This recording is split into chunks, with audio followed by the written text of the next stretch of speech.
So hello, everyone. I am absolutely thrilled to kick off the very first conversation of the Equity Talks community today with a leader who has an absolute passion about the topic of compensation and benefits.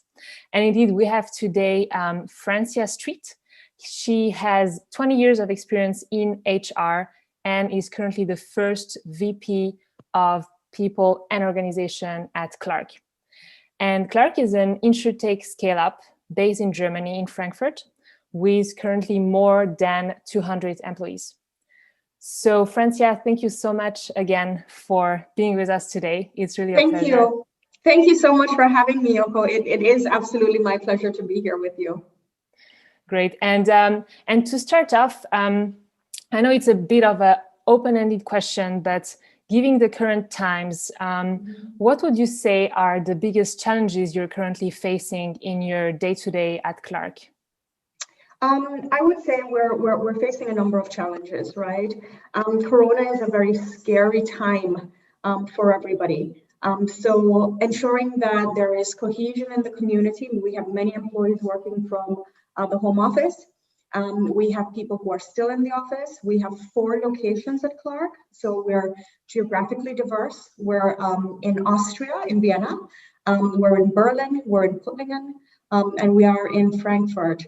So keeping cohesion in the community is a challenge, but we're facing it quite well. Clark has taken several measures. We actually consider that as a benefit to ensure that the community stays together. We have launched quite a number of communications to ensure that everybody stays together. But I would say that's our biggest challenge, but we're facing it quite well and we're doing well with it. That's really great to hear. And then now to, sort of dive right into the topic of the conversation of today. Sure. So you mentioned that compensation is one of your favorite fields in your work, in Correct. Your HR function. And on that note, could you, elaborate a little bit for our community here in Equity Talks? What is the part of equity in compensation for you? Like what is the power of equity and ownership in the topic of compensation to you? Okay, so that's a very big question, right? There are 2 things. When I first started HR, there was a very powerful lesson that I got. There are 2 things you don't mess with. You don't mess with people's pay and you don't mess with their benefits. And for me, one of the reasons that it's a passion for me is because I really think compensation empowers people to do so much more. Right? This is how you build your lives, you pay your bills, you build your families around compensation, and the benefits that we actually provide for people also ensure quality of life. Now, when we start talking about compensation and equity, what does that mean exactly? And we've talked about it a bit. I believe in fairness. There is nothing more daunting and trying for me than when a company is not fair in terms of how they compensate their employees. Clark is based on fair pay. One of the things that we do is before we employ any employee, anybody at all at Clark, we do something called a compensation study.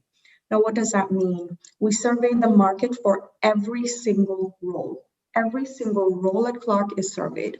And we look, what is the minimum for that role, the minimum compensation for that role?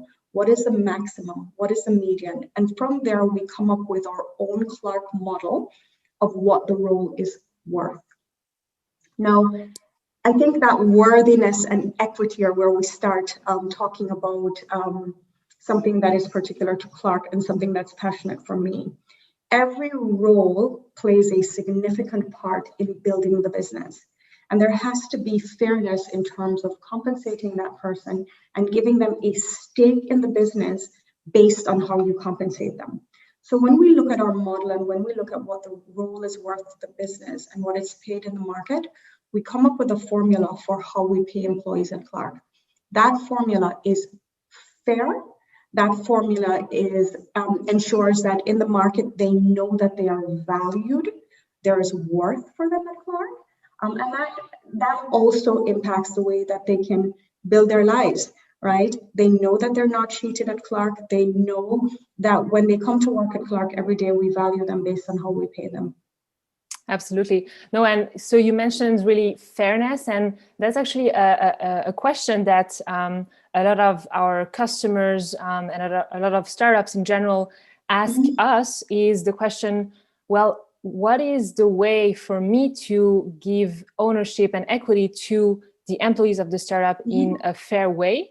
And so you mentioned you at Clark have a formula, and I'd be really curious to hear more about, what are the a couple of major components that are included in this formula. So in the formula, again, part of what we look at is we go to the market and we determine how much a role is valued in the market. So that's one piece. The second thing is, what is the person contributing? So let's take an example, a recruiter at Clark. That's within my team. I know that role is going to be responsible for employing many other employees, right? That role, therefore, is quite important to us. So we look at how that's valued within Clark. That means if we take an example of a sales recruiter, that person, based on the number of people that they're going to be hiring, literally contributes to our top line. So there are several things that we do. There is base compensation. That base compensation is based on market value and how much Clark thinks the role is worth. At Clark, we believe that employees should be paid more than average based on their value to the business and based on fairness. There is also compensation. There is also, bonus. We do have a bonus model. So based on performance, an employee can be given a bonus on top of what they're paid on a daily basis. We also do have a share model. We have ESOPs at Clark. So for some levels of the business, there is also ESOPs that are granted for the role. And that is a huge piece of equity. That really says that based on your commitment to the business, based on everything that you provide for the business, we give you a stake of the company. Got it. And what would you say? So as I understood, your model really based on, first of all, market standards, and then you sort of want to really go the extra mile and really make sure you compensate the employees very fairly compared to market standards. And then you mentioned equity and ESOP concretely. What would you say? What is your opinion on the influence of the employees owning part of the company in things like attracting and retaining talent at your company? Absolutely massive. So before we even go into ESOPs, let's talk a little bit more about the bonus. I've recently given bonus to several of my employees, and it really signifies for them not just, wow, I've been paid fairly, I've been paid to market standards, but as an employer, I can really see that what I do when I go that extra mile, it's rewarded. That's the first thing. So that's a huge part of compensation. The second piece is, with owning a part of the business, that means that you're in, right? How this business performs directly impacts you. You are a part of this business. When a company makes that decision to say, hey, you have shares, it really says we're sharing a part of this journey. We're sharing a part of this model. Whatever you contribute, you definitely get a piece back. And I think that's a huge part in attracting and retaining talent. From the attraction perspective, I want to use this term very, very carefully, but somebody's not just jobbing, right? Building together with Clark means that you're building something that you own. And so many employees feel really great about that from a philosophical perspective, but they also get the value of everything that they contribute because it's something that they own. From a retention perspective, you don't simply walk away. If it's just a job and you're being paid for service, that's one thing. When you know that this is something that you're building together because you own it, you don't simply walk away. from a company. So you're much more inclined to stay with the company. There is another piece of what Clark does from the compensation perspective, and that's benefits. Many people split that out, and you can, I think that's fair. But from a benefit perspective, right now, Clark is actually going through an exercise where we're looking at the benefits, and we want to ensure that our benefits are not simply competitive in the marketplace, but we go over and above. Recently, we opened a fun area within Clark. It's something that many startups don't have, but it's called Clarkies. It's like a fun zone where employees can go down, relax, play a little bit of kicker downstairs. So there's really an investment, not simply in what you're paid in the monetary piece of reward, but also just ensuring that wellness is also looked after. Got it. And also, could you elaborate a bit more about the fact that, you talked about the sort of monetary compensation, then we tackled more the equity and ownership part, and also you talked last about benefits. These are a lot of fields. How do you tackle the education of your team members? So when someone comes to Clark, perhaps they is the first time they join a startup, let's say, sure, or scale up. How do you tackle the topic of educating them about, especially in equity, I think, where it can be sometimes intransparent? How do you tackle the education topic? There are several ways that we tackle it, and I will say thank you very much for that question. I think that's a really great question, and frankly, I think it's not something that's done very well by many companies, and I don't think it's something that's done enough. There is a sheepishness, I think, sometimes that employees have when they join a company. We start to throw terms around ESOPs and evaluation, and when they're paid out and so on. And there are many times that employees don't feel comfortable to ask the important questions because they think it's something that they should know. Do they know? There's also the piece where, every employer says, tell me how much you'd like to earn. And an employee doesn't know. They don't even know where to look for this information. That's a critical piece of fairness, right? That question, somebody might undervalue themselves because they just don't know. Here's where the education piece is done at Clark. I think we do ask the question, to be fair. We do ask the question, how much do you want to be paid for the role? But based on the fact that we have done the compensation study and we know how much the role is valued, we give an offer based on that study. So there are many times where an employee is very pleasantly surprised. There are other times, though, when an employee might ask for a certain amount, and then we give the explanation. Well, we've done a comp study, and based on the comp study, this is where we feel comfortable that the role should be placed. So there is that discussion around that. From an ESOP perspective, we actually give a package when an employee joins. So when they join, there is a brochure that is given to them that explains ESOPs. We also say, hey, go through, read through it. If there's something that you don't understand, come back to us and we will explain it. So it's not simply, here's a contract, here's an offer, no, there you go. But there is the piece that we can explain it. There are several employees, for instance, who have joined since I've been at Clark, who have asked me, what does this mean exactly? When does it start exactly? And so on. And before they sign, we can actually walk through and tell them what exactly that means, what are the vesting periods, and so on and so forth, so that they get a full understanding of what it is that they're signing up for when they join Clark. Great, that's really awesome to hear. And is that something that that you plan to or did roll out to all employees, the topic of ownership in general, or? So I would say, like many startups, Clark is in its I wouldn't say infancy, because I definitely know that we're doing a lot more in this space than others are.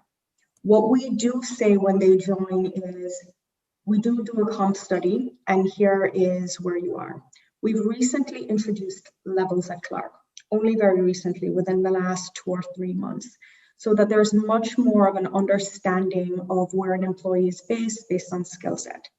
We will be explaining that, and it will be connected to training and compensation and going further in the company. So it's like your journey within the company. That's how we will be gauging our education. So it's much more comprehensive than simply, here's what you're paid, here's the compensation study, but it really also explains, based on my skill set, where I am and so on, based on where I want to be in the company, this is what needs to happen from a fullness perspective, from a development perspective, and this is the compensation based on all of those components. Great. Thank you. And you know, the listeners here are all leaders of scale-ups and startups who are interested in the topic of equity and ownership. Mm-hmm. So I'd be very curious if you would have any tips or advice to share around also, you know, how you manage ownership, both in terms of, you know, any software or tools or processes, but also just in terms of learnings you've had so far. Yeah, I would say one of the biggest takeaways, and you know, this is something I actually feel quite strongly about. I've been in HR for a very long time, and over the course, my career in Europe is maybe 2 years old now, but I've spent most of my time in the US. And equity is discussed differently. So you know, you might have it's just discussed differently. I think oftentimes as HR people, we make assumptions about the knowledge that employees have around compensation, around equity, around what is available, what can be done. Stop. I think we really should have more of a conversation, and in that conversation really tease out, what is it that employees actually understand? What is it that prospective joiners really understand? And then give that education. In building the framework for Clark, and really, you know, talking to even my own team members around, what do you understand about your compensation? I realized that the knowledge base isn't deep. There is just not a deep understanding of it. If we're going to talk about fairness, and if we want to make sure that compensation equity questions are fair, then a part of that fairness is understanding, right? The appropriate education. It really starts there. Then you can have a level conversation, and then you can really you can ensure that you're fair. And I actually believe even increase your engagement, your retention, and your attraction, because they'll say, wow, you know, that person really took the time to explain, wow, I'm really being paid fairly because I understand the market value. Wow, I'm really valued because I'm getting this amount of ESOPs, and this is what it means for my future at the company. Makes total sense, yeah. And so you just said that, you know, the whole topic of communication and education of employees seems to be something that's important to you. Yeah.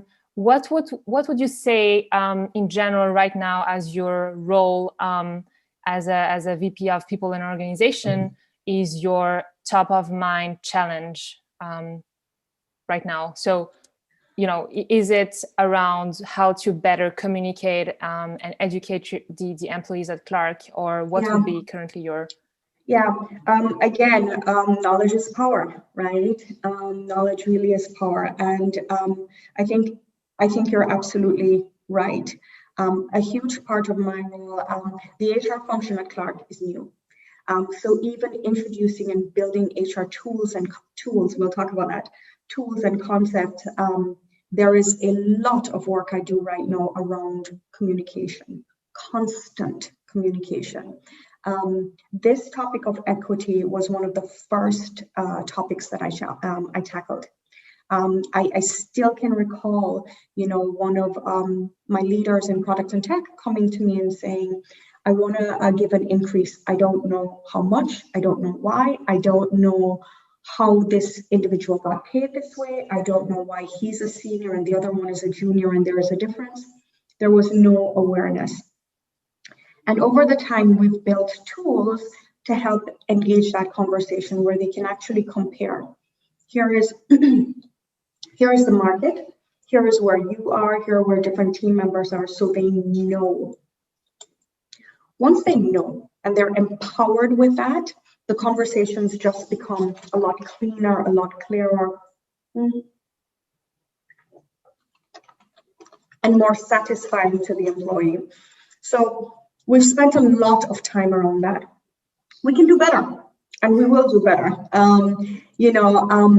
In Europe in particular, I find that it is still hard to get compensation information. It's really like pulling teeth. You have to go looking for it. But we should. It's our responsibility. Absolutely. Sorry. No problem. And I think the last question I would have here, and it's been really a super insightful conversation so far, so thank you for that. The last question which I would be extremely curious about is, you said you actually spent most of your career in the US. Yes. And that the conversation, especially around equity and ownership, is completely different. So I was just curious to hear what comes to mind in terms of main differences you see within these two approaches, European and US. Especially in the startup scale-up space, I was accustomed to super corporate space where there is your base, short-term incentives, long-term incentives, and then I've talked about everything in terms of base, STI, LTI. And then when I came to Europe, I realized, okay, this STI, LTI conversation is not what I'm having anymore. And so for me personally, there was this moment to go and re-educate myself on exactly how do I compensate people, right? If I'm not telling them about their 25% bonus at the end of the year and LTI bonus at the end of 2 years, how do I do it?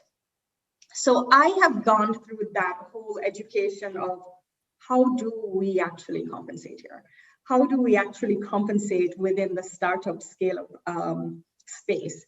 And in going through that journey and asking those questions, again, from somebody who's been 20 years in HR, feeling very kind of out of my comfort zone with it, it was then that I realized, wow, a lot of people don't know. Because I couldn't get the answers. I simply couldn't get it in a very straightforward space. I think that's one thing that's very different in terms of equity and compensation between the US and Europe. That's been my personal experience. It's just not as transparent. Makes sense. And even the conversation around how do we talk about it? It's a little bit like, it's not something that we really talk about. Which was also a little bit, well, if we don't talk about it, how do we know that what we're doing is correct, is right? Is there really equity? How do I get it? And I think I still find that challenging. I would say that I'm on a slight journey to change that, at least in my spaces. I think it's something we should talk about. Again, when you go to work, you should feel I'm fairly compensated for what I contribute. And I understand why and how. I really think that that's important, but there's still a long way to go on that.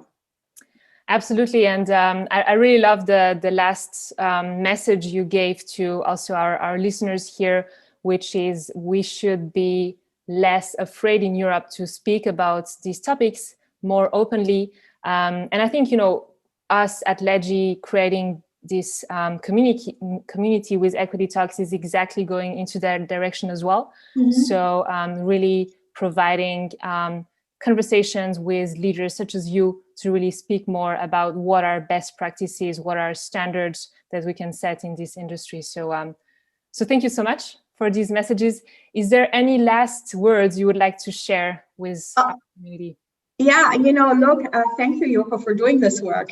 I really thank you. I will just reiterate that I think it's equity is one of, people should know how they're compensated and that it's fair and why, and if it's not, why. And I think the lack of information around these kind of topics really puts people at a disadvantage and makes the conversation, the topic, almost a little ugly. It shouldn't be. It doesn't have to be, right? It should be open. It should be transparent. The more information that we have, the more powerful we are, the more empowered we can make our employees. It really is an enabling conversation. And so I'm really thankful for a space where we can open up on that a little bit and really really provide a service to our employees. Great. So Francia, thank you so much again for sharing your expertise with everyone here. And as a final question, where could people ask you a question or follow you or Clark online? Oh, sure, go to LinkedIn. We're very active on LinkedIn. Clark has established, every Thursday we post something about our organization on LinkedIn. I'm on LinkedIn. I'm quite active there as well. So just go there, follow us at Clark. Yeah, that's where you can find us. All right. Perfect. And yeah, thank you so much again. Thank you also, Equity Talks member, for joining us today. And stay tuned for the next conversation. Okay. Thank you. Thank you. Bye. Bye.